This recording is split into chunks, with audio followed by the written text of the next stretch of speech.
Anggota Exco PSSI sebut naturalisasi Jairo Riedewald sulit, namun Jordi Wehrman mudah dan Mauro Zijlstra sudah masuk daftar.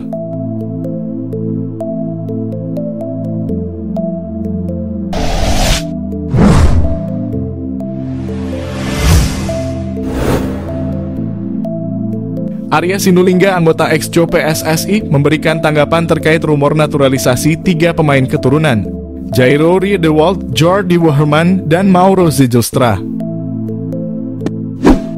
Arya menjelaskan bahwa saat ini PSSI belum memiliki rencana untuk menaturalisasi Riedewald, yang bermain untuk Royal Antwerp di Belgia setelah sebelumnya menghabiskan 7 tahun di Crystal Palace, termasuk bermain di Premier League.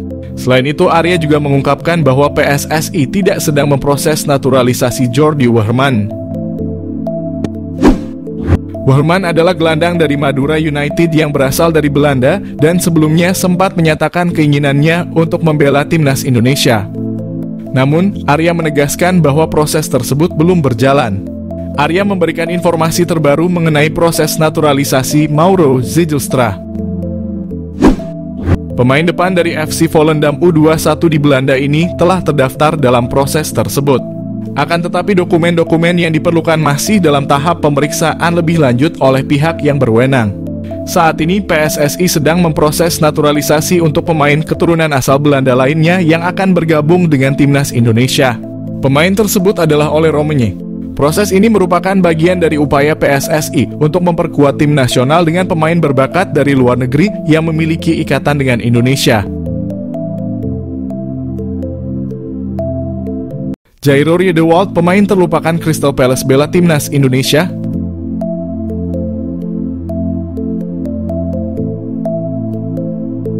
Waktu konferensi pers pengenalan pelatih timnas Indonesia, Patrick Kluivert menyebut satu nama pemain diaspora. Dia adalah Jairo Riedewald. Mengutip laporan Detikcom, Kluivert memang telah melakukan pendekatan ke sejumlah pemain keturunan.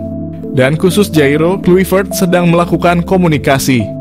Jairo Riedewald sendiri telah masuk daftar pemain keturunan berikutnya yang bakal membela timnas Indonesia. Dengan pernyataan Patrick Kluivert itu, terang sudah bahwa proses naturalisasi Jairo Riedewald sedang diproses. Jairo sendiri adalah bakat yang cukup menarik. Ia dibimbing di Ajax, lalu pergi ke Crystal Palace. Sayangnya di Crystal Palace nasibnya tidak mengenakan dan akhirnya pergi ke Liga Belgia. Bagaimana kisah perjalanan karier Jairo dari pemain terlupakan Crystal Palace sampai kini segera membela timnas Indonesia? Jairo lahir di Haarlem, Belanda, 9 September 1996. Ia memiliki garis keturunan Indonesia dari sang ibu yang berasal dari Maluku. Jairo memulai karier dari Jong Ajax, bergabung pada 2013. Di Akademi Ajax, perkembangan individu menjadi yang utama dan itu berlangsung sejak 2011. Jairo menjadi salah satu yang mengambil manfaat itu. Karena berfokus pada kemampuan individu, segala hal diajarkan. Jairo menjadi semacam kelinci percobaan di mana segala jenis keahlian diuji cobakan padanya. Di Akademi Ajax, Jairo bekerja 2 kali lipat. Daripada berlatih 4 kali seminggu, tim kepelatihan menambah porsi latihan Jairo menjadi 9 kali seminggu. Mereka melatih fisik dan kesadarannya untuk menguasai tubuh sendiri. Treatment khusus diberikan. Jairo disarankan untuk mencatat segala hal, memberi umpan balik, dan program akan disesuaikan dengan kebutuhannya. Jairo pun menjadi pemain yang cakap secara individu. Dengan proses yang telah dilewati, Jairo dengan cepat menjelma jadi wonderkid Ajax. Jairo adalah bakat istimewa yang berhasil ditelurkan Ajax. Walaupun Jairo Riedewald punya kelemahan dari segi duel-duel udara, tapi selebihnya Jairo mengoleksi lengkap atribut seorang pemain. Secara fisik dia juga kuat. Awal karier di Ajax Amsterdam, Jairo bermain sebagai back.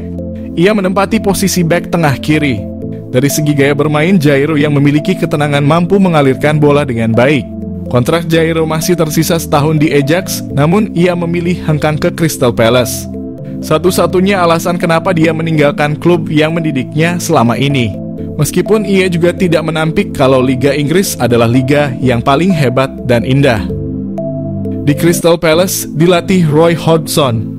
Selama dilatih Hodgson, menit bermainnya berkurang. Jairo bahkan tidak diturunkan di Liga Primer Inggris. Tapi bukan berarti Hodgson tak percaya pada kemampuan Jairo. Pandangannya tetap sama. Bagi Hodgson, Jairo adalah seorang profesional sejati. Musim berikutnya, kepercayaan Hodgson membesar. Sang pelatih memainkan Jairo, tapi posisinya tidak seperti yang diharapkan ketika masuk ke Crystal Palace. Singkatnya, alih-alih menjadi bek tengah dengan peran libero, oleh Hodgson ditaruh sebagai gelandang. Jairo memang dinilai cocok untuk peran gelandang. Kemampuan Jairo dalam mengolah bola pun kian terlihat. Seiring waktu menit bermainnya di Liga Inggris pun bertambah. Pada Februari 2021, Jairo memperpanjang kontrak di Crystal Palace. Namun pergantian pelatih dari Roy Hodgson ke Patrick Vieira membuat Jairo tersingkir. Selama The Eagles dilatih mantan pemain Arsenal itu, Jairo tak mendapat prospek yang bagus. Jairo memang sosok pemain cerdas dengan profil fisik yang bagus. Ia mampu secara teknis dan tenang dalam menguasai bola. Namun posisi terbaiknya di Liga Inggris tidak jelas. Ia juga kurang memiliki intensitas. Ditambah menit bermainnya juga tidak banyak. Jairo memilih terus berusaha jadi pilihan Vieira. Mantan pemain timnas Prancis itu pun menaruh respek pada Jairo. Vieira memujinya karena berlatih tiap hari dengan sangat baik. Selain itu, Jairo juga dipuji karena rasa hormatnya pada staf pelatih. Namun usaha keras dan pujian dari pelatih tak selamanya membuat sang pemain diberi kesempatan. Oleh Vieira, Jairo malah diturunkan ke tim muda yang berlaga di Premier League 2. Hal ini membuat hubungan Jairo dan Vieira merenggang. Mirisnya lagi di Premier League 2 Crystal Palace pun, Jairo malah gagal meningkatkan ketajamannya. Ketika kontraknya habis pada 2024 lalu, Jairo pun tak diperpanjang oleh Crystal Palace. Berstatus bebas transfer di tahun 2024, Jairo Riedewald akhirnya merapat ke Royal Antwerp. Jairo datang ke Antwerp persis satu musim setelah tim itu meraih treble domestik kala dibesut Mark van Bommel. Dengan kata lain, Jairo datang persis ketika Antwerp berganti pelatih ke Jonas de Rooij. Ironisnya, ketika hijrah ke Liga Belgia, Jairo kembali jarang dimainkan. Bagaimana mau dimainkan, sang pemain justru menderita cedera hamstring yang cukup lama. Saat Jairo masih berjuang mengambil tempat di Royal Antwerp, isu kedatangannya ke timnas Indonesia kian menguat. Erick Thohir juga sudah membeberkan bahwa Jairo kini sedang dalam proses. Namun dari pihak Jairo sendiri belum memberikan pernyataan apapun. Dari segi kualitas, Jairo yang versatila akan menjadi tambahan senjata yang bagus buat Indonesia. Namun yang jadi persoalan adalah riwayat cedera yang dimiliki Jairo. Riwayat cedera hamstring akan jadi PR bagi tenaga medis timnas Indonesia, mengingat cedera ini suka kambuh tiba-tiba. Hal ini juga bisa menjadi bahan pertimbangan sebelum menaturalisasi Jairo Riedewald. Here we go. Kiper ADO Den Haag Ferran Ali Negara bisa bela timnas Indonesia tanpa naturalisasi. Kiper muda ADO Den Haag Ferran Ali Negara ternyata memiliki paspor Indonesia. Hal itu membuatnya bisa langsung memperkuat skuad Garuda tanpa naturalisasi. Ferran Ali Negara menjadi perbincangan karena sedang berada di Indonesia. Menariknya, ia bertemu dengan orang PSSI, Arya Sinulinga. Bukan hanya itu, Ali Negara juga berjumpa tenaga ahli Menteri Kemenpora, Hamdan Hamadan. Bahkan di Instagram, kiper berusia 14 tahun ini melakukan latihan di Jakarta. Walau begitu, kedatangannya di Indonesia bukan untuk trial untuk masuk timnas Indonesia U16. Ferran Ali Negara mengaku berlibur di kampung halamannya, Serang, Banten. Adapun Ferran Ali Negara sendiri sejatinya bisa langsung membela timnas Indonesia U16 tanpa naturalisasi. Pasalnya, ia masih memiliki paspor Indonesia. Hal ini terungkap via unggahan Instagram @nusantara_ballers. Postingan itu menunjukkan bahwa Ali Negara sedang memegang paspor Indonesia. Hal ini wajar karena orang tua Ferran Ali Negara juga berasal dari Indonesia. Kakek dan neneknya juga berasal dari berbagai daerah seperti Serang, Manado, Malang, dan Surabaya. Sebelumnya nama Ferran Ali Negara juga sempat diajukan Hamdan Hamadan ke Nova Arianto untuk timnas Indonesia U16. Akan tetapi, Ferran Ali Negara masih belum masuk pemain yang dibawa oleh Nova Arianto untuk Piala AFF U16. Hanya ada 2 pemain keturunan yakni Matt Baker dan Lucas Rafaeli. Saat ini, Ferran Ali Negara berkarier di ADO Den Haag Junior. Artinya dirinya adalah junior dari pemain timnas Indonesia, Rafael Struijk.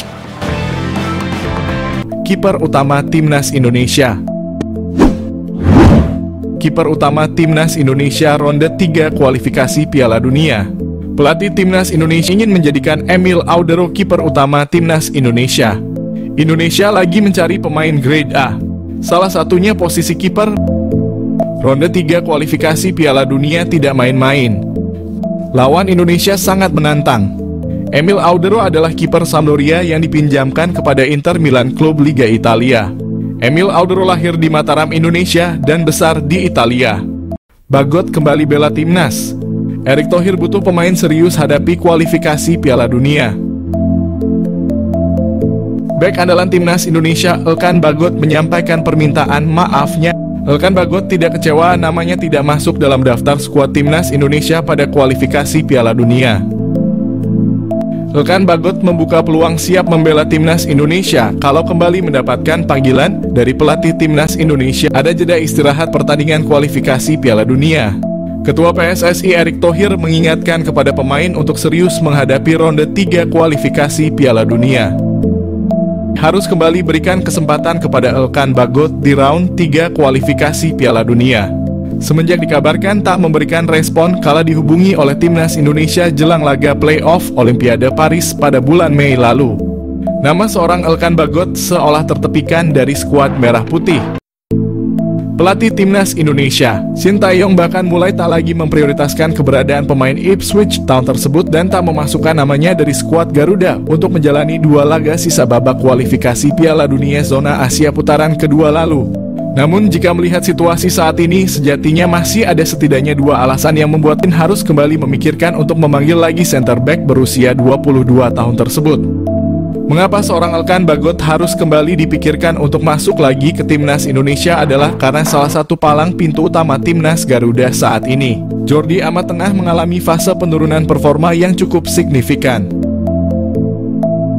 Dengan penurunan performa yang seringkali merugikan Timnas Indonesia tersebut, Jordi Amat membutuhkan sosok pengganti yang tentunya harus memiliki kualitas sama atau mendekati yang dimilikinya tersebut. Dan dari beragam nama yang muncul, tentunya nama seorang Elkan Bagot bisa menjadi nama yang paling dikedepankan untuk hal ini. Permintaan terbuka dari Erick Thohir untuk Elkan Bagot. Jangan diam, silahkan buka suara.